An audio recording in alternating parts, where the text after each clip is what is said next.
Livro do Jogador, Parte 2, Jogando o Jogo, Capítulo 7, Utilizando habilidades, Episódio 54, Testes com cada habilidade.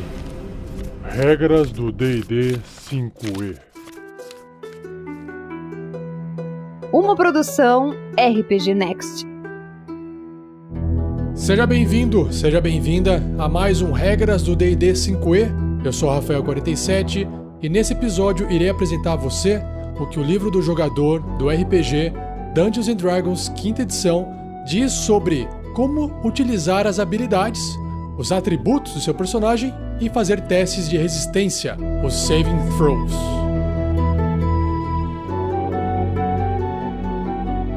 Seja você também um guerreiro ou uma guerreira do bem. Para saber mais, acesse padrim.com.br/rpgnext ou picpay.me/rpgnext.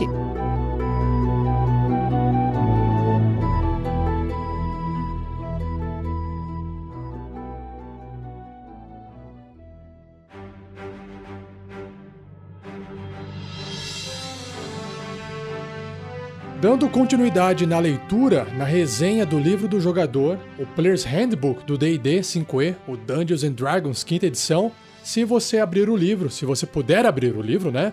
Se você não estiver aí andando de bicicleta, se não estiver na academia, se não estiver lavando louça ou no trânsito e tiver condições de acompanhar o livro escrito, basta você abri-lo na página 175, que ele inicia uma explicação falando sobre como usar cada habilidade ou atributo, using each ability. Cada tarefa que um personagem ou monstro pode tentar durante o jogo é coberta por uma das 6 habilidades. Essa seção explica mais detalhadamente o que essas habilidades medem e as formas que elas são utilizadas no jogo. Então, começando com a força, né, o primeiro atributo, a primeira habilidade. A força mede a potência física, treinamento atlético e a extensão da força bruta que você, no caso o seu personagem, pode exercer. E aí nós temos os testes de força, todos aqueles testes que vão utilizar essa habilidade. Um teste de força representa qualquer tentativa de levantar, empurrar, puxar ou quebrar alguma coisa, forçar seu corpo através de um espaço ou outra forma de aplicar a força bruta para resolver uma situação. A perícia atletismo, a skill, reflete aptidão em certos tipos de testes de força. Então, a única habilidade, a única skill, a única perícia atribuída ao atributo força é o atletismo. E o que é ter ou utilizar o atletismo? Um teste de força, entre parênteses atletismo, abrange as situações difíceis que você encontra ao escalar, saltar ou nadar. E os exemplos incluem as seguintes atividades. Antes de eu apresentar os exemplos para vocês, vale a pena eu reforçar aqui o seguinte. Se o seu personagem não é proficiente em atletismo, significa que ele não aplica o bônus de proficiência quando for fazer um teste de atletismo. Claro que ele pode fazer um teste de força normalmente para poder, por exemplo, escalar uma parede. A vantagem de ter o atletismo é que você vai ter uma chance maior de ser bem-sucedido, ok? E claro, dependendo da situação dentro do seu RPG, talvez você tenha que ser proficiente nessa habilidade, nessa skill, nessa perícia, para você poder executar aquilo lá. Porque às vezes, dependendo de uma situação específica, por exemplo, você vai participar de um campeonato que envolve regras de escalagem e você não pode errar os movimentos. Sei lá, algum exemplo aqui, eu estou exagerando, claro. Mas pode ser que nesse momento, se a pessoa não tiver um conhecimento mínimo sobre as regras de se escalar, ela não pode participar. Não que ela não consiga escalar, mas porque ela vai fazer alguma coisa errada. Então é importante deixar claro que às vezes o mestre pode exigir para uma determinada tarefa, um determinado teste, que o personagem tenha que ser proficiente em determinada habilidade, em determinada perícia, ok? Então vamos lá para os exemplos de atletismo. Nós temos 3 aqui que o livro apresenta. O primeiro, você tenta escalar um penhasco natural ou escorregadio, evitar perigos enquanto escala uma parede ou agarrar-se a uma superfície quando algo está tentando derrubá-lo. Então, deu para entender bem, tem essa questão da verticalidade, né? 2. Você tenta saltar uma distância excepcionalmente longa ou executar um salto em altura. Então, o segundo ponto é sobre 2 tipos de saltos. O salto que você salta para frente, aquele à distância, e o salto que você faz para cima, para tentar alcançar alguma coisa mais no alto. E o último exemplo é: você luta para nadar ou manter-se à tona em corredeiras traiçoeiras, ondas agitadas pela tempestade ou áreas com algas espessas. Ou outra criatura tenta empurrá-lo ou puxá-lo debaixo da água ou interferir de outra forma em sua natação. Então, para quem está nadando, não aquele nado de um mergulho na água para poder refrescar, não. Tem que envolver uma certa tensão naquela ação. E aí, então, você tem que fazer um teste de atletismo para poder verificar se você é bom ou não. Lembrando, teve um momento que o Erevan, naquela aventura A Mina Perdida de Phandelver, não sei se vocês vão se lembrar, que foi tentar entrar no laguinho para poder pegar um item ou algo que brilhava no fundo de uma poça d'água. Na verdade, era uma água dentro de uma caverna que estava lá alagada, né? E aí ele tirou 1 no dado, ele nadou pessimamente, não conseguiu afundar. Claro que, para o mestre, talvez aquela cena, aquela situação não exigisse um teste de natação, mas como ele tinha que afundar uma boa profundidade para poder conseguir pegar aquele item lá embaixo, eu, no caso, era o mestre, achei viável, achei interessante, na verdade, ver qual era o resultado do teste dele para só dizer para o jogador o quão bem o personagem iria nadar ou não. Não que fosse ser um problema, tanto que ele tirou 1 no dado e ele não morreu afogado, nada aconteceu com ele, apenas não foi um problema. Agora, se ele tivesse, por exemplo, sendo afogado por um monstro e ele estivesse tentando sair daquilo lá, aí nesse caso ele estaria ferrado, tirando 1 no dado. O que mais que nós temos aqui? Outros testes de força o livro apresenta. O mestre também pode pedir um teste de força quando você tenta realizar uma das seguintes tarefas. Primeira, forçar para abrir uma porta emperrada, trancada ou bloqueada. Isso aqui também é bem clássico, acontece com frequência nas partidas de RPG. 2. Libertar-se de amarras. Esse geralmente quem vai fazer são mais os inimigos que foram presos pelos personagens. Outro, forçar-se através de um túnel que é muito pequeno. Então, se você quer passar ali espremido pelo túnel, você tem que usar a força para conseguir passar. Mais um exemplo, segurar-se em um vagão enquanto é arrastado atrás dele. Ou até pode ser uma carroça, né? Imagina aquela cena de perseguição onde o aventureiro pulou atrás e se prendeu e segurou para poder acompanhar aquele vagão, aquela carroça, enfim. Até um monstro gigante vai saber, né? Mais um exemplo, tombar uma estátua. Eu me lembro agora de uma cena clássica do Rael, também na aventura da Mina Perdida de Phandelver, lá do Tarrasque na Bota, que estava tentando tombar uma estátua e estava tirando resultados muito baixos e estava lá e não conseguia. Foi muito engraçado também.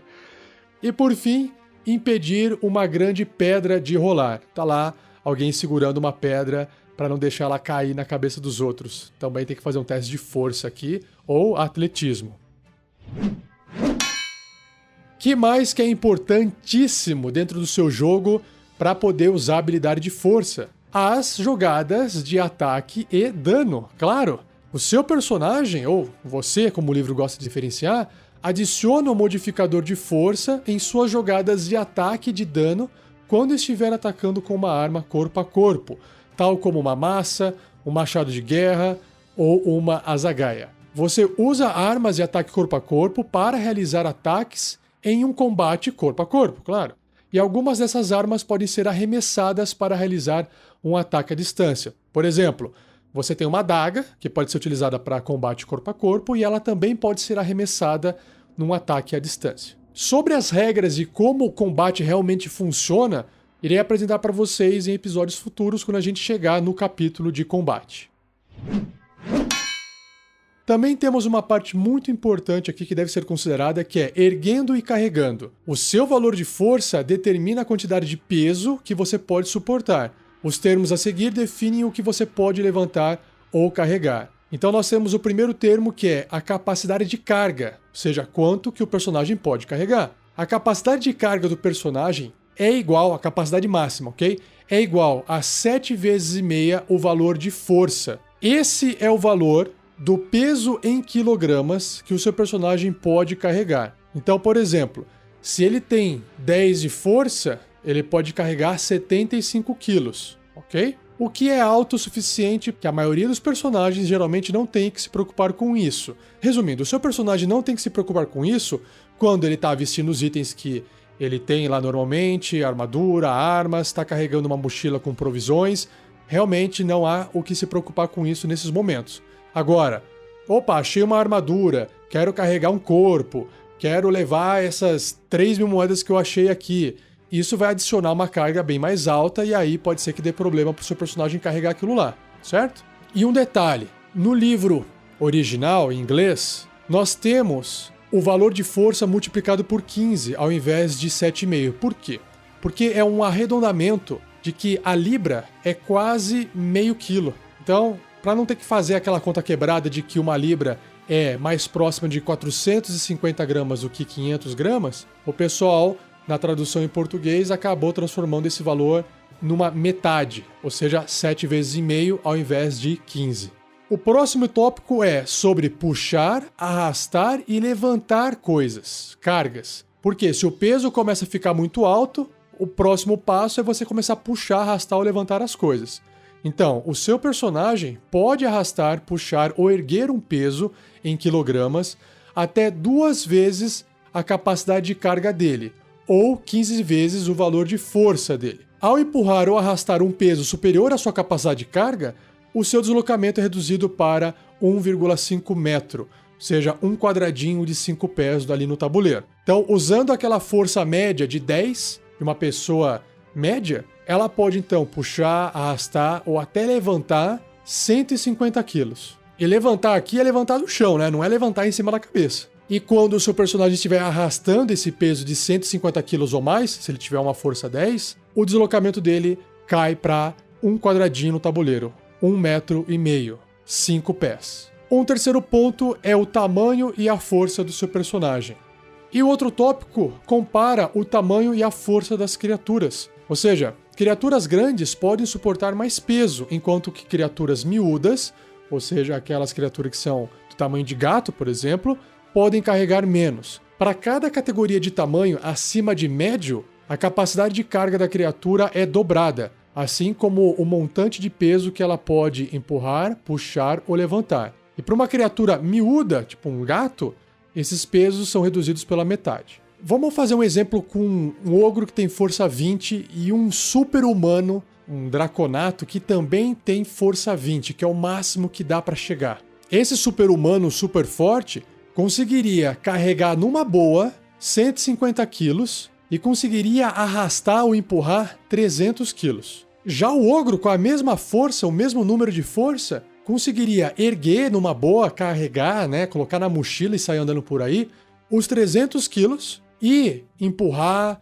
levantar, puxar, arrastar 600 quilos. Por quê? Porque no caso o ogro é uma categoria de tamanho maior do que médio. E para terminar sobre o uso da força, nós temos uma variação de regra que se chama sobrecarga. Eu gosto até dessa variação de regra porque evita um pouco de abuso por parte dos aventureiros em ficar toda hora carregando coisas. Então vamos ler aqui para deixar claro para vocês como é que funciona essa variação aqui. As regras para erguer e carregar são intencionalmente simples, né? Porque ele não quer fazer você durante o jogo ficar tendo que se preocupar com isso. Se você está à procura de regras mais detalhadas para determinar como um personagem é prejudicado pelo peso do equipamento que ele carrega, eis aqui uma variação de regras. Quando você usar essa variação, ignore a coluna de força da tabela Armaduras do capítulo 5. Não sei se vocês se lembram, mas lá no episódio sobre armaduras, tinham armaduras pesadas que têm um pré-requisito de força para você poder vestir ela. Então, com essa regra variante, você pode ignorar aquilo lá, porque ele vai usar a força de forma diferente. Vamos ver. Se você carregar peso em quilogramas superior a 2,5 vezes o seu valor de força, você já está com sobrecarga, como se fosse uma condição. E isso significa que o deslocamento do seu personagem diminui 3 metros, ou 10 pés, ou 2 quadradinhos. Se você carregar um peso em quilogramas que exceda em 5 vezes o seu valor de força até a sua capacidade de carga máxima, que é 7,5 vezes o valor de força, você está com sobrecarga pesada, que é uma outra condição. o que significa que seu deslocamento diminui 6 metros, 20 pés ou 4 quadradinhos. E você tem desvantagem em testes de habilidade, jogadas de ataque e testes de resistência que usem força, destreza ou constituição, que são os atributos, que são as habilidades físicas. Então, vamos fazer um exemplo aqui daquele humano médio com força 10. Então, um humano médio com força 10, se ele tiver carregando até 25 quilos na mochila, no corpo, vestindo armadura, segurando armas, ele tá ok. E se ele tiver ali com 26 quilos, ele entrou em sobrecarga e ele passa a andar um pouco mais devagar, com 3 metros a menos. Então, nesse caso, a força tem um papel mais importante para medir o quanto que cada um pode carregar. Agora, se ele tiver carregando 5 vezes o valor de força, ou seja, 10 vezes 5, 50 quilos, entre 50 quilos até a capacidade de carga máxima, que é 7 vezes e meia, ou seja, entre 50 e 75 quilos, ele está com sobrecarga. E aí, acima dessa capacidade máxima, ele não tem condições de carregar aquilo lá. Ele não consegue nem se deslocar. O que eu sugiro para vocês é, se você estiver utilizando um sistema de tabuleiro virtual, digital, como o Roll20 ou Fantasy Grounds, por exemplo, essas ferramentas, o Roll20 eu tenho certeza, o Fantasy Grounds eu não conheço bem, não sei se tem essa regra lá. Mas eles colocam essa opção de regra para você ativar ou não, e ele vai falar quando o seu personagem vai estar ou não com sobrecarga. E aí fica mais fácil um sistema digitalizado controlar isso para você. Agora, se você está jogando RPG de mesa ali com papel e caneta presencialmente, não está usando nenhuma ferramenta digital, ou você está ignorando essas funcionalidades da mesa digital, eu acho que a regra simples para erguer e carregar as coisas já é suficiente.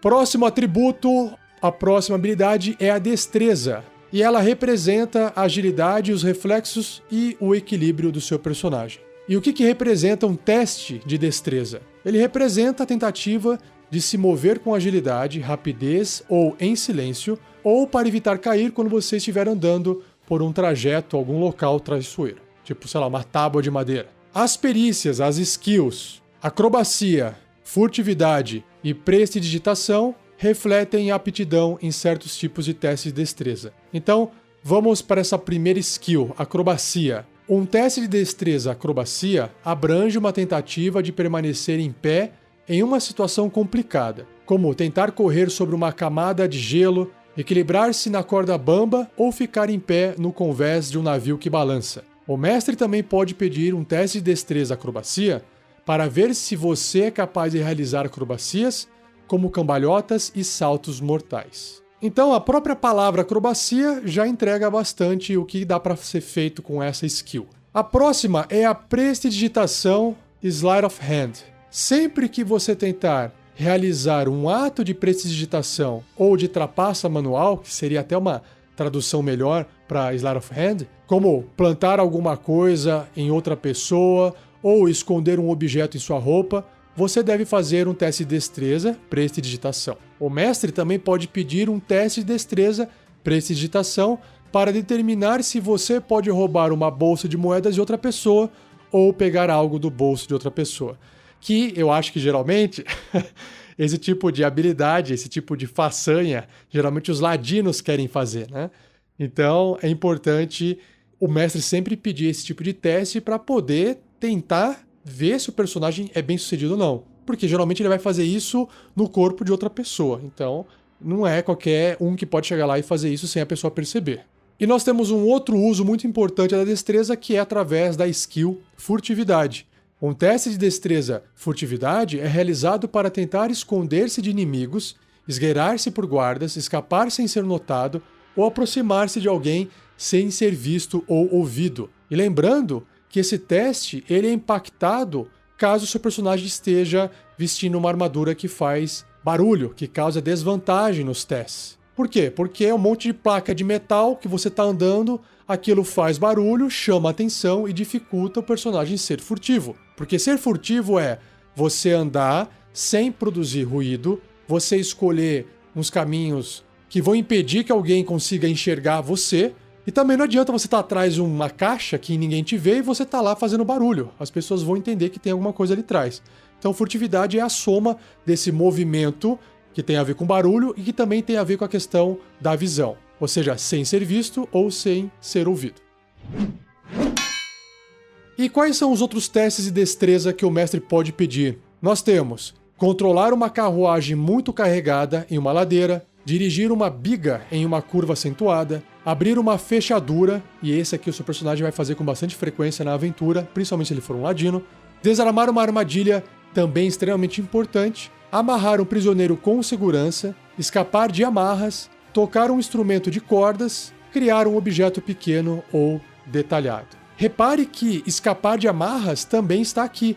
Então qual que é a diferença entre usar força e usar destreza? A força você vai tentar arrebentar a amarra. E no caso da destreza você está tentando ali com um jeitinho soltar, afrouxar as cordas para poder escapar.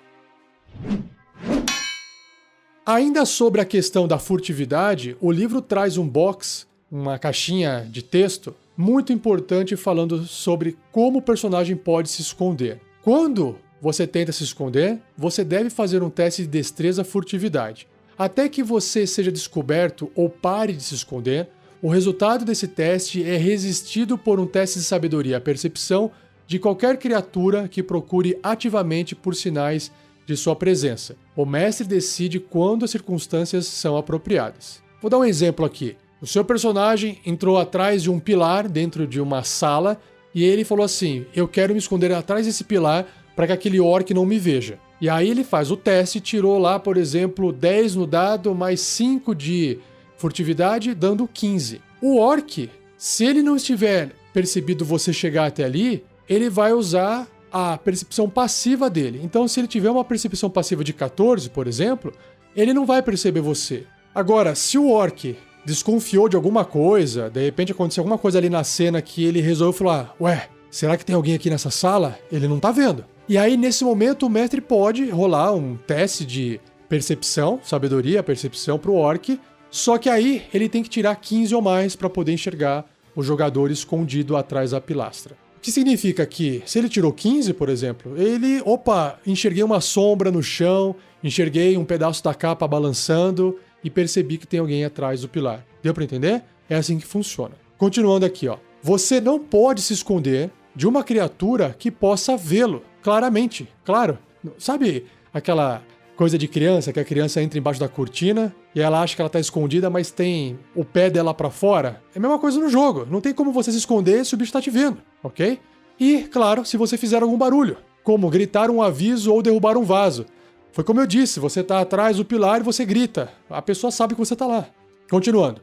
Uma criatura invisível não pode ser vista. Claro, assim ela sempre pode tentar se esconder, se estiver na sua frente. No entanto, os sinais de sua passagem ainda podem ser notados e ela ainda deve permanecer em silêncio. Ou seja, não adianta você estar invisível na frente da pessoa e ficar falando: você não tá me vendo, você não tá me vendo, não adianta nada. Ou se você estiver andando num lugar que tem muita lama e a pessoa pode ver suas pegadas. Ou você tá andando por aí, tem poeira, ou alguém joga água, joga pó no ar, enfim.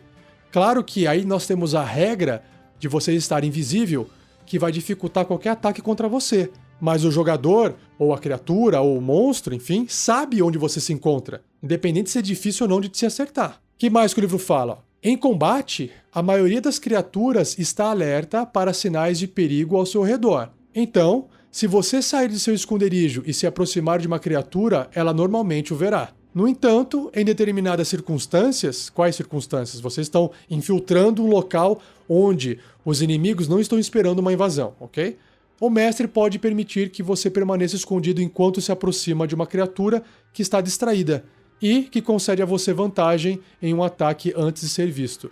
Então, lembrando, se você está escondido, se a pessoa ou a criatura, o monstro, não está esperando que você esteja lá para atacar ela, se você fizer esse ataque sem ela te ver, sem ela notar sua presença, esse ataque ainda é feito com vantagem. Porque, para todos os efeitos, você estava invisível para ela. Reforçando um pouco mais sobre a percepção passiva que eu citei ali no exemplo, o livro ainda explica aqui com as palavras dele, ó. Quando você se esconde, há uma chance de que alguém perceba você mesmo se não estiverem procurando ativamente. Para determinar se uma criatura percebe você escondido, o mestre compara o resultado do seu teste de destreza, furtividade, com o valor da sabedoria, percepção passiva da criatura. Foi o que eu falei ali do orc, que equivale a 10 mais o modificador de sabedoria da criatura. mais qualquer bônus que ela tenha, como a própria proficiência ou até penalidades. Sei lá, às vezes ela tá surda, ou ela é cega, ou ela tá num lugar barulhento, ou ela tá distraída. Isso pode trazer penalidades. Se a criatura possuir vantagem, adicione 5 a esse valor passivo. Se ela tiver desvantagem, subtraia 5. E para terminar esse box, o que você pode ver? Um dos principais fatores para determinar se você pode encontrar uma criatura ou objeto escondido é o quão bem ele pode enxergar em uma área, que pode ser escuridão leve até escuridão densa, como explicado no capítulo 8, que a gente vai falar mais sobre essas questões de visão e luminosidade do ambiente. O que mais que nós temos aqui sobre a importância da destreza? A destreza vai ser utilizada em jogadas de ataque e dano, da mesma forma que a força, só que com algumas diferenças. Vamos ver aqui, ó. Você adiciona seu modificador de destreza em suas jogadas de ataque e de dano quando estiver atacando com armas à distância, como uma funda ou um arco longo. Ou seja, a força é usada para ataque corpo a corpo, a destreza é usada para ataques à distância. Você também pode adicionar o seu modificador de destreza em suas jogadas de ataque e dano quando estiver atacando com uma arma corpo a corpo que possuir a propriedade acuidade, como uma adaga ou uma rapieira. Vocês se lembram? Lá naqueles episódios antigos sobre armas, nós temos uma propriedade chamada acuidade, que vai permitir que aquela arma possa ser utilizada para atacar, utilizando a destreza ao invés da força. Outro ponto importantíssimo para a destreza é a classe de armadura. Dependendo da armadura que você usa, você pode adicionar uma parte ou todo o seu modificador de destreza à sua classe de armadura, como descrito no capítulo 5. Então, só para relembrar vocês aqui, algumas armaduras limitam o bônus da destreza na classe de armadura e outras armaduras, as mais pesadas, eliminam completamente esse bônus. Ou seja, você não aplica nenhum bônus da sua destreza na sua classe de armadura. Então, a destreza aqui vai ser muito mais importante para aqueles que não têm armadura nenhuma, que não utilizam de nenhuma armadura ou são armaduras leves que permitem você utilizar todo o seu bônus de destreza na sua classe de armadura. E por fim, a iniciativa. No início de todos os combates, você joga a sua iniciativa realizando um teste de destreza. A iniciativa determina a ordem dos turnos das criaturas envolvidas no combate, como descrito no capítulo 9, que vai explicar sobre as regras de combate. O que é importante aqui é começar antes num combate é muito importante, porque você pode escolher o que você quer fazer antes de todo mundo, e mesmo que você não queira fazer nada em primeiro, você pode acabar atrasando a sua ação ou até preparando alguma coisa antes de todo mundo. Então, iniciativa é extremamente importante. Próximo atributo, próxima habilidade é a Constituição, que mede a saúde, a resistência e a força vital. E quais são os testes de Constituição que o seu personagem vai poder fazer? Testes de Constituição são incomuns e nenhuma perícia se aplica a eles, porque a resistência apresentada por essa habilidade é, em grande parte, passiva em vez de envolver um esforço específico por parte de um personagem ou monstro. No entanto, um teste de Constituição pode representar uma tentativa de você ir além dos limites normais. Resumindo, é que a saúde, você não consegue fazer isso de forma ativa. Agora eu vou fazer força e vou ser saudável. Não. Ele é passivo. Alguma coisa está te afetando e o seu corpo está resistindo. Então os testes de Constituição vão existir quando alguma coisa afetar você e não quando você quer fazer o teste. Deu para entender? O mestre pode pedir um teste de Constituição quando você realizar uma das seguintes tarefas que eu vou citar agora. Por exemplo, segurar a respiração, marchar ou trabalhar por horas sem descanso, ficar sem dormir, sobreviver sem comida ou água, beber uma caneca de cerveja de uma vez só. Para ver se você aguenta o poder do álcool ali. Outra coisa legal que eu quero compartilhar com vocês aqui é: o RPG Next já anunciou as cartas do acerto crítico e as cartas da falha crítica. Se você entrar no nosso site e digitar lá falha crítica, acerto crítico, você vai encontrar esses decks que você pode baixar gratuitamente para poder imprimir e usar na sua mesa, ou para você poder usar digitalmente nas suas mesas virtuais. E aí você vai perceber que em várias situações o efeito da carta que sair, seja num acerto crítico ou seja numa falha crítica, vai pedir um teste de constituição para o seu personagem.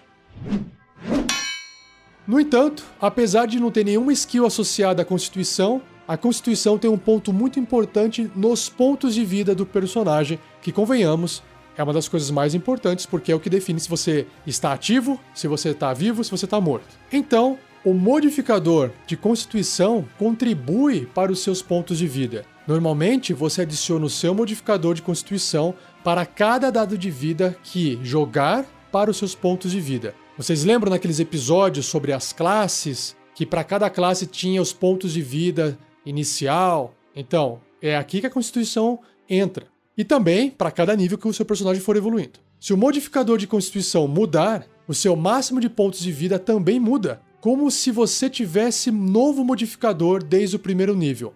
Por exemplo, se você aumentar o seu valor de constituição quando atingir o 4º nível e o modificador de constituição subir de mais 1 para mais 2, por exemplo, você tinha 13 e foi para 14, você deve ajustar o seu máximo de pontos de vida como se o modificador sempre tivesse sido mais 2. Então, você adiciona 3 pontos de vida para seus 3 primeiros níveis e em seguida joga seus pontos de vida para o 4º nível usando o novo modificador. Ou, se você está no 7º nível e algum efeito reduzir o seu valor de constituição de modo a reduzir o seu modificador em 1, o seu máximo de pontos de vida também será reduzido em 7. Então, vamos dar mais um exemplo aqui para ficar mais fácil. Vamos supor que você tem constituição igual a 11, ok? Então, o seu bônus de constituição é 0. E você tem 20 pontos de vida. Quando você chegou no 4º nível e você colocou 1 ponto de constituição, você foi para 12 de constituição, o que te deu um bônus de mais 1.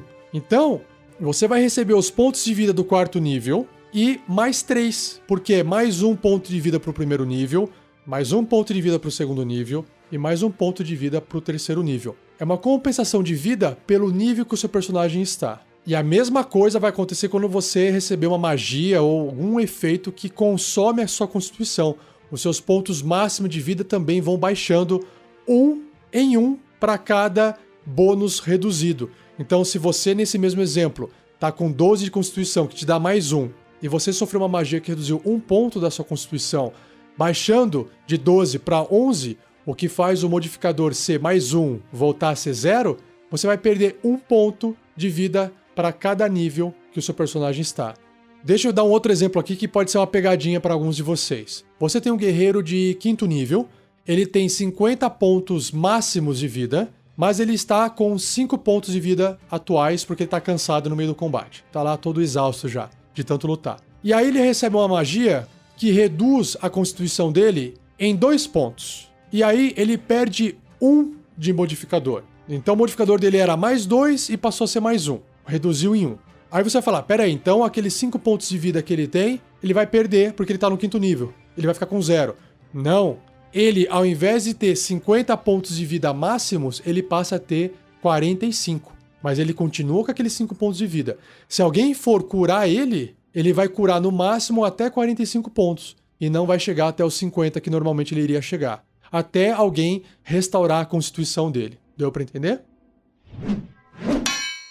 Vamos agora para inteligência, que mede a acuidade mental, precisão da memória e habilidade de raciocinar. E como é que ficam os testes de inteligência? Então, ele vai entrar em jogo quando você precisar usar a lógica, estudo, memória ou raciocínio dedutivo. E nós temos as skills, as perícias que estão vinculadas aos testes de inteligência, que são arcanismo, história, investigação, natureza e religião. O que significa arcanismo? Um teste de inteligência, entre parênteses, arcanismo, mede conhecimento sobre magias, itens mágicos, símbolos sobrenaturais, tradições mágicas, os planos de existência e os habitantes desses planos. Então é bem simples. Se deparou com alguma coisa que tem magia e quer entender melhor como aquilo lá funciona, faz um teste de arcanismo. Se está diante de uma criatura e quer se recordar das habilidades que ela tem, ou se recordar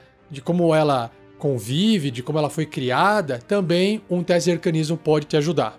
Agora, sobre a história, esse teste vai medir o conhecimento sobre eventos históricos, pessoas lendárias, reinos antigos, disputas passadas, guerras recentes e civilizações perdidas. Então, às vezes, tem lá um personagem contando uma história e aí o seu personagem quer saber se ele entende mais detalhes, se ele se recorda daquilo lá ou se a pessoa está falando mentira.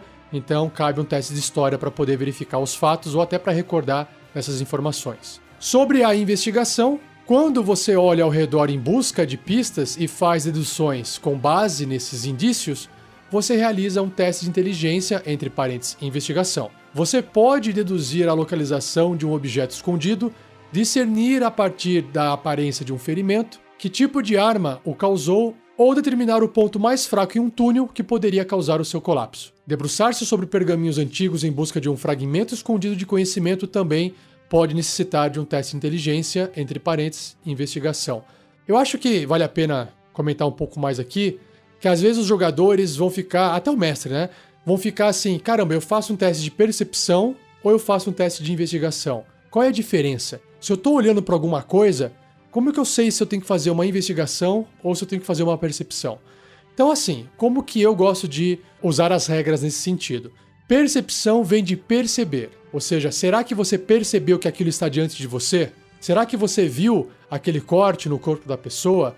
Será que você enxergou que tem uma pegada do lado? Então, se você percebeu que existe algo, se você viu que está ali, é percepção, você encontrou aquilo. Investigação é para você entender detalhes sobre aquela informação. Então, por exemplo, que tipo de pegada é? Será que a pegada ela foi feita com alguma marca ou algum objeto diferenciado? Claro que ainda se tratando de pegada, até você pode fazer um teste de sobrevivência, que a gente vai ver mais pra frente. Mas às vezes, a pessoa está vestindo alguma coisa no pé diferente. Às vezes, aquela marca de faca que você encontrou na parede, através da percepção, você quer entender que tipo de faca foi utilizada, se aquela marca foi feita recentemente ou não. Então a investigação vai te trazer informações detalhadas sobre o que você percebeu. A próxima skill é a natureza. Então, quando você fizer um teste de inteligência, entre parênteses, natureza, é porque você quer medir o conhecimento sobre o terreno, plantas e animais, clima e ciclos naturais. Mesma coisa, parecido com o arcanismo, só que focado em coisas da natureza. E a última skill vinculada à inteligência é a religião, que mede o conhecimento em lendas sobre divindades, rituais e orações, hierarquias religiosas, símbolos sagrados e práticas de cultos secretos. E também para você identificar sobre criaturas que têm a ver com religião. Por exemplo, mortos-vivos, ou demônios, ou criaturas de outros planos abissais, ou criaturas dos planos das divindades. Então isso é importante usar religião. E como as outras habilidades, aqui nós também temos outros testes que podem ser feitos utilizando a inteligência, que são comunicar-se com uma criatura sem usar palavras, olha só que legal, estimar o valor de um item precioso, conseguir um disfarce para fazer-se passar por um guarda da cidade, forjar um documento, recordar conhecimento sobre um ofício ou profissão e vencer um jogo de habilidade. Sei lá, uma partida de xadrez, por exemplo. E por fim, a inteligência vai ser muito importante em algumas conjurações. Magos usam inteligência como sua habilidade para conjurar magias, o que ajuda a determinar a CD, que é a dificuldade das magias, dos testes de resistência das suas magias. Isso, inclusive, já foi comentado quando eu passei pelos episódios sobre as classes dos personagens. Próxima habilidade é a sabedoria, que reflete como você está em sintonia com o mundo ao seu redor e representa percepção e intuição. Às vezes, o pessoal confunde um pouco inteligência com sabedoria. Eu acho que essa frase aqui, ela deixa bem clara a diferença entre um e outro. A inteligência é aquele raciocínio lógico, matemático, a memória. A sabedoria é o que você faz com isso. Imagina o seguinte, uma pessoa muito inteligente e pouco sábia, tem pouca sabedoria. Ela pode acabar falando uma coisa, sabe, de extrema inteligência, só que no momento errado, e acabar insultando uma pessoa. Deu pra entender? A sabedoria vai fazer o seu personagem ponderar sobre quando você deve agir, quando você deve falar, entendeu? Então não adianta você ser super inteligente e ter baixa sabedoria. Agora, às vezes uma pessoa que é muito sábia e ela tem baixa inteligência, Ela pode às vezes não saber explicar alguma coisa, mas com a sabedoria ela vai saber talvez explicar para a pessoa que eu vou atrás de informação, eu não sei te responder, você fez um bom posicionamento. Então a sabedoria envolve muito mais essa questão realmente de percepção e intuição. Então, quais são os testes de sabedoria que você vai poder fazer? Primeiramente, você tem que entender que ela reflete um esforço para ler a linguagem corporal, entender os sentimentos de alguém, perceber coisas sobre o meio ambiente ou cuidar de uma pessoa ferida. E as skills, as perícias são adestrar animais, insight, medicina, insight é a intuição, medicina, percepção e sobrevivência. Então vamos lá para a primeira, que é adestrar animais. Quando houver a necessidade de saber se você pode acalmar um animal domesticado, impedir uma montaria de se assustar ou intuir as intenções do animal, o mestre pode pedir um teste de sabedoria, entre parênteses, adestrar animais. Você também realiza um teste de sabedoria adestrar animais para controlar sua montaria ao tentar uma manobra arriscada. Vou dar uma resumida aqui. Você está lá em cima de uma carroça, você está controlando ali o cavalo. Não é necessário um teste quando você está se deslocando normalmente. De repente, você começou a ser atacado por goblins. E aí você resolve correr com a carroça para poder fugir. Nesse momento, é importante você fazer um teste porque está numa situação de risco. Próximo aqui é a intuição. Um teste de sabedoria e intuição decide se você pode determinar as verdadeiras intenções de uma criatura, perceber uma mentira ou prever o próprio movimento de alguém. Fazer isso envolve recolher pistas a partir da linguagem corporal, os hábitos de fala e as mudanças nos maneirismos da criatura. Basicamente, você vai fazer um teste de intuição contra um teste de enganação, um teste resistido. Se alguém está enganando, vai fazer um teste de enganação. A gente vai ver isso mais pra frente. E você vai fazer um teste de intuição. Qual resultado for maior, ganha. Então, se a pessoa que fizer o teste de intuição ganhar, ele vai perceber que a outra pessoa está tentando enganar. Se falhar, ele não vai perceber nada. O próximo é a medicina. Medicina permite tentar estabilizar um companheiro que está morrendo ou diagnosticar uma doença. Então, o que é estabilizar um companheiro que está morrendo? A gente vai falar mais sobre isso mais pra frente, mas eu vou dar uma palhinha aqui. Quando o seu personagem chega a 0 pontos de vida, ele está morrendo, está sangrando. Ele tem uma chance de morrer pra valer. Ele não morreu de vez, ele está morrendo, ele está na condição de morrendo, dying. Então, você pode fazer um teste de estabilizar nele para tentar fazer ele parar de morrer. Ele vai continuar com 0 pontos de vida, mas ele vai parar de correr o risco de morrer de verdade. Isso é estabilizar um companheiro, ok? Mas a gente vai ver isso mais pra frente. O próximo é a percepção, que é uma skill, que é uma perícia muito, mas muito importante no D&D. Um teste de sabedoria e percepção permite observar, ouvir ou detectar a presença de alguma coisa de outra forma. A percepção mede a consciência geral do que está acontecendo ao seu redor e a acuidade de seus sentidos. Por exemplo, você pode tentar ouvir uma conversa através de uma porta fechada, bisbilhotar sob uma janela aberta ou ouvir monstros movendo-se furtivamente na floresta. Ou você pode tentar detectar coisas que são obscurecidas ou que normalmente passariam despercebidas, desde uma emboscada de orcs em uma estrada, bandidos escondidos nas sombras de um beco ou uma porta secreta fechada somente com a luz de velas. Então, esse teste, vocês vão perceber que na maioria das partidas de RPG, se tiver essa perícia, né, vai ser realizado com muita frequência. E o livro também traz um novo box chamado Encontrando um Objeto Escondido, que explica o seguinte: quando o seu personagem procura por um objeto escondido, como uma porta secreta ou uma armadilha, o mestre normalmente pede para que você realize um teste de sabedoria-percepção. Esse teste pode ser usado para encontrar detalhes escondidos ou outras informações e dicas que você poderia ignorar. Na maioria dos casos, você precisa dizer o local onde ele está procurando para que o mestre possa determinar suas chances de sucesso. Então, por exemplo, uma chave está escondida debaixo de um conjunto de roupas dobradas na gaveta ou uma cômoda. Se você disser ao mestre que está andando pela sala, olhando para as paredes imóveis em busca de pistas, você não terá chance de encontrar a chave, independentemente do resultado do seu teste de sabedoria-percepção.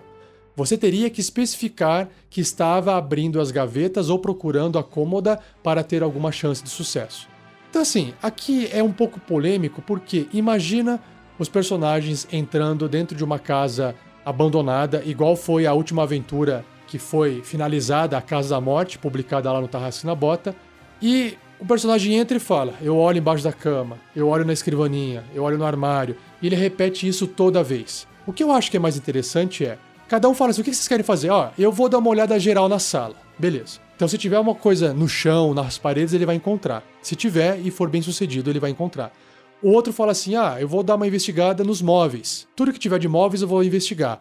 Beleza, então começando por esse, passando por esse, ok. E o outro fala: eu vou dar uma olhada, sei lá, no teto ou atrás das cortinas.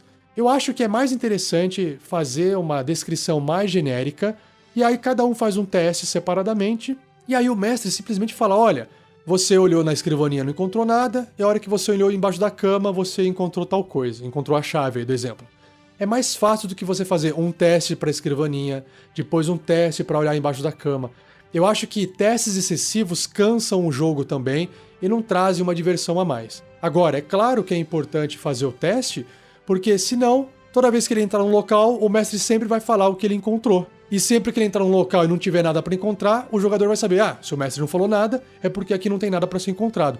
Então é importante você pedir para o jogador fazer o teste, porque ele nunca sabe se ele vai poder encontrar alguma coisa ou não, tá bom? Mas tem que ponderar, não pode fazer tanta rolagem assim, a ponto de ficar cansativo, e também não pode fazer pouca rolagem, a ponto do jogador pensar assim: nas últimas 10 salas que eu entrei, o mestre não pediu para eu rolar percepção, então não tinha nada. Agora que eu entrei nessa sala e ele pediu, com certeza tem alguma coisa. E aí o que acontece? Ele rola o dado, tirou 2 no dado. Aí o mestre fala: você não achou nada. Aí o jogador vai ficar assim: caramba, tem alguma coisa aqui nessa sala. Meu personagem não achou, mas eu sei que tem. Por quê? Porque foi a única vez que o mestre pediu para rolar percepção. Então ele vai ficar encasquetado com aquilo, aí o outro jogador vai chegar e falar assim: não, pera aí que eu vou tentar ver se tem alguma coisa. E aí também acho que quebra a imersão do jogo. Então a dica final aqui para fechar esse assunto é: pondere, ok? Use o bom senso para poder fazer rolagens de percepção, mas que não sejam muitas rolagens a ponto de ficar chato, cansativo, e que não seja pouquíssimas rolagens a ponto dos jogadores começarem a perceber que só tem alguma coisa quando o mestre pede para rolar os dados. E a última perícia associada à sabedoria é a sobrevivência, que é feita para seguir rastros, caçar, orientar o grupo através de terras congeladas, identificar sinais de que ursos corujas vivem nas proximidades, prever o tempo ou evitar areia movediça e outros perigos naturais. Assim, sobrevivência geralmente vai estar mais vinculado a questões naturais, como o texto aqui no final disse. Dificilmente vai ser utilizado dentro de uma cidade. E, pelo menos nas minhas partidas, ela foi mais utilizada para poder seguir rastro, para poder se orientar no meio de uma floresta e ir em direção a um local sem se perder, e para poder entender a região natural sobre, sei lá, pegou fogo recentemente ou não, tem criaturas vivendo nas proximidades, por que os passarinhos pararam de cantar, o que está acontecendo. Então, geralmente, sobrevivência eu uso para essa sabedoria sobre o mundo natural, quando estiver dentro do mundo natural. E também nós temos os outros testes de sabedoria que o mestre pode pedir quando você tentar realizar as seguintes tarefas, que é obter um pressentimento sobre o que fazer. Sabe quando o jogador está lá perdidão? Caramba, o que eu faço? Nessa situação a gente não sabe para onde a gente vai. Olha, faz aí um teste de sabedoria. O seu personagem acha que fazer isso é mais sensato. Então é uma forma de ajudar aquele jogador que ficou um pouquinho perdido durante a aventura. Ou até discernir se uma criatura morta ou viva é um morto-vivo. Então, você tá olhando um bicho, será que isso aí tá vivo ou será que isso aí tá morto? Faz um teste aí de sobrevivência, certo? E por fim, a sabedoria será utilizada também para habilidades de conjuração, assim como a inteligência. Clérigos, druidas e patrulheiros usam a sabedoria como sua habilidade para conjurar magias, o que ajuda a determinar a CD dos testes de resistência de suas magias, como eu também expliquei nas classes que usam sabedoria lá nos episódios passados. E por fim, a última habilidade, a última ability, o último atributo é o carisma, que mede a capacidade de interagir eficazmente com outros. Ele possui fatores como confiança e eloquência, e pode representar uma personalidade encantadora ou dominadora. Então, carisma não é só quem é bonito, mas é quem atrai, quem domina pelo olhar, pelas atitudes, pela sua presença. Então não significa que às vezes aquela criatura que tem um alto carisma, ela é bonita, ok? É a presença dela. Ela tem uma presença de peso. Isso é ter carisma alto. E como é que funcionam os testes de carisma? Um teste de carisma pode surgir quando você tenta influenciar ou entreter os outros, quando tenta expor uma opinião ou dizer uma mentira convincente, ou quando estiver em uma situação social complicada. Quais são as perícias vinculadas a carisma? São Deception, que é enganação, Intimidação, Performance, que é atuação, e Persuasão. Então vamos para o primeiro, que é Deception, enganação. Um teste de carisma enganação determina se você pode esconder a verdade de forma convincente, verbalmente ou através de suas ações.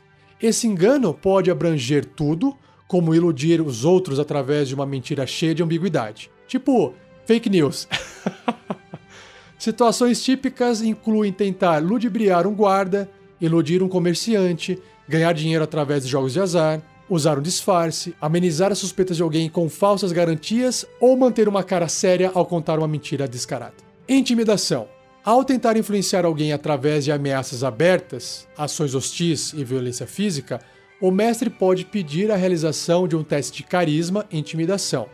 Exemplos incluem tentar arrancar informações de um prisioneiro, convencer bandidos de rua a recuar de um confronto ou usar uma garrafa quebrada para convencer um vizir sarcástico a reconsiderar uma decisão. Então você está realmente usando a sua presença para poder intimidar a pessoa e obter o que você quer. Seja, pare de fazer isso, fuja, me dê tal informação. Agora sobre a performance, a atuação. Um teste de carisma atuação determina o quão bem você pode entreter uma plateia com música, dança, atuação, contando histórias ou alguma outra forma de entretenimento. Ou seja, para cada vez que eu faço esse podcast para vocês, eu rolo um D20. E aí eu sempre espero sair um 20, um crítico, para que vocês possam estar entretidos com ele.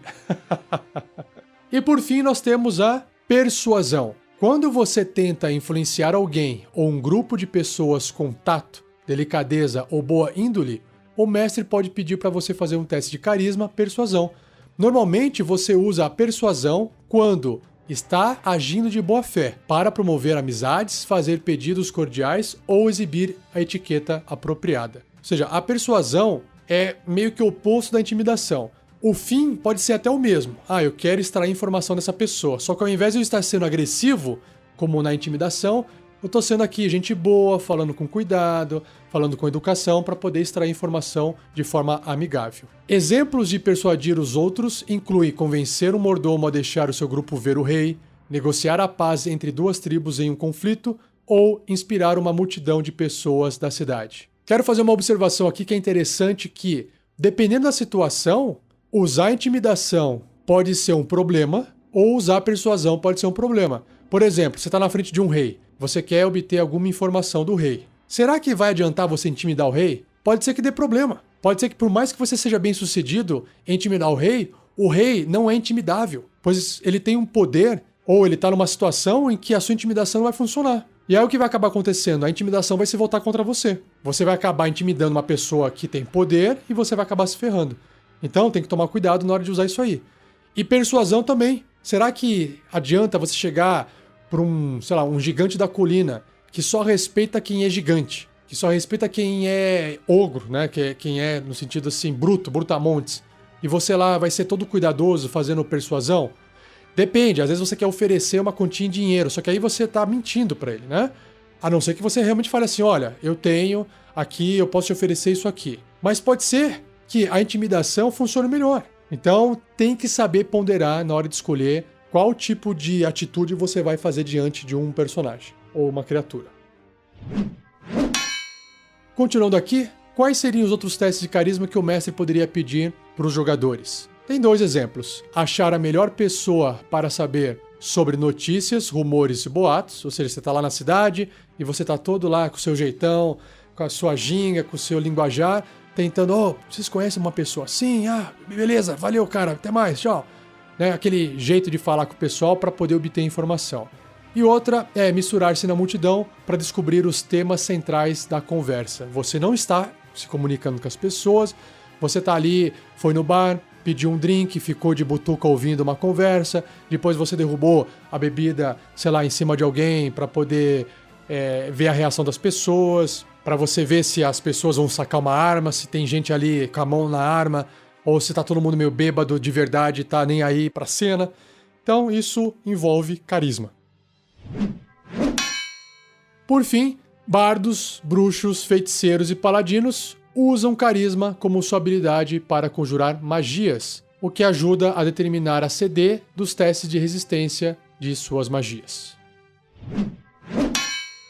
E para fechar esse capítulo 7, o livro apresenta aqui rapidamente os Saving Throws, ou testes de resistência. Ou às vezes o pessoal fala salvamento, teste de salvamento. Um teste de resistência, também chamado de resistência, representa uma tentativa de resistir a uma magia, uma armadilha, um veneno, uma doença ou uma ameaça similar. Você normalmente não decide fazer um teste de resistência, mas você é forçado a fazer um, porque seu personagem ou monstro corre risco de sofrer algum mal. Para fazer um teste de resistência, você vai jogar um dado de 20 faces, adicionar um modificador de habilidade apropriado. Por exemplo, você usa seu modificador de destreza para poder fazer um teste de resistência de destreza, ok? Um teste de resistência pode ser modificado por um bônus ou penalidade situacional e pode ser afetado por vantagem ou desvantagem conforme determinado pelo mestre e, claro, pelas regras. Cada classe concede proficiência em pelo menos 2 testes de resistência. Sei lá, resistência em força, resistência em constituição, em destreza e sabedoria, ou carisma e inteligência. O mago, por exemplo, é proficiente em testes de resistência de inteligência e sabedoria, tal como a proficiência em perícia, proficiência em testes de resistência permite que você adicione o seu bônus de proficiência nos testes de resistência feitos usando uma habilidade particular. Alguns monstros também possuem proficiências em teste de resistência. Ou seja, se você é proficiente em teste de resistência de destreza, você vai rolar o D20, vai somar o seu bônus de destreza, o seu modificador de destreza. Vamos supor, se é 14 a sua destreza, você vai somar 2. E se você é proficiente nesse tipo de teste de resistência, você vai somar o seu bônus de proficiência. Então, se você tiver no nível 1, você vai somar 2, indo para mais 4, né? Mais 2 da destreza com mais 2 da proficiência, durante um teste de resistência de destreza. A classe de dificuldade de um teste de resistência é determinada pelo efeito que a provocou. Por exemplo, a CD para um teste de resistência causado por uma magia é determinada pela habilidade de conjuração de quem a conjurou e seu bônus de proficiência. Tá, para fazer um exemplo mais prático aqui. Vamos supor que um mago fez uma bola de fogo e jogou em cima de você e seus companheiros. Então, esse mago que fez essa magia tem uma marcação da CD da dificuldade da magia dele. Então, você tem que fazer um teste de resistência de destreza para ver se você consegue amenizar os danos causados pela magia de fogo, da bola de fogo, que vai cair na cabeça de vocês. Então, se for 14, você vai ter que rolar o dado de 20 faces e você vai ter que tirar 14 ou mais para poder passar no teste. E aí ele finaliza assim: o resultado de um sucesso ou fracasso em um teste de resistência também é detalhado no efeito que o provocou. Geralmente, um teste bem-sucedido significa que a criatura não sofreu nenhum dano ou um dano reduzido, proveniente do efeito. Então, quem descreve o que acontece se você foi bem-sucedido no teste de resistência ou foi mal-sucedido no teste é o efeito. Então, no caso da bola de fogo, é lá na magia da bola de fogo que vai estar escrito: se a criatura passar no teste, acontece tal coisa. Se não passar, acontece outra coisa. Todos os efeitos funcionam assim. Sei lá, veneno, doença, efeitos especiais, habilidades especiais, outras magias, ou até uma armadilha, como foi citado. Tudo isso, quem descreve o que acontece no caso de você fazer um teste, sendo bem sucedido ou não, é o efeito, beleza?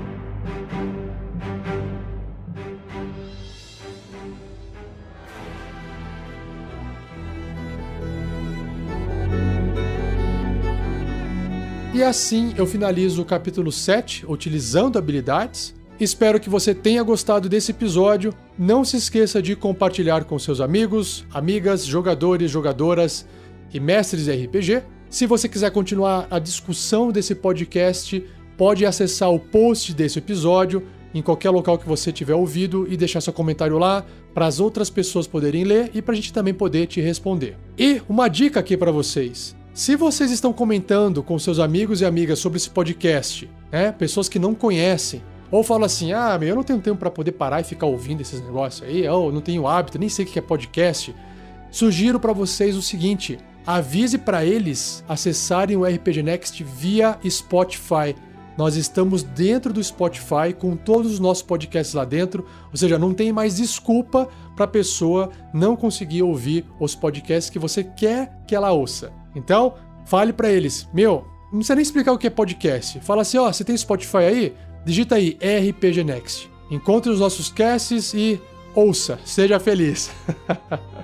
E não perca o próximo episódio, onde eu irei abordar sobre o começo do capítulo 8. Vou explicar para vocês como se aventurar, principalmente a parte de tempo e movimento durante as aventuras. Beleza? Muito obrigado por ter ficado comigo até aqui.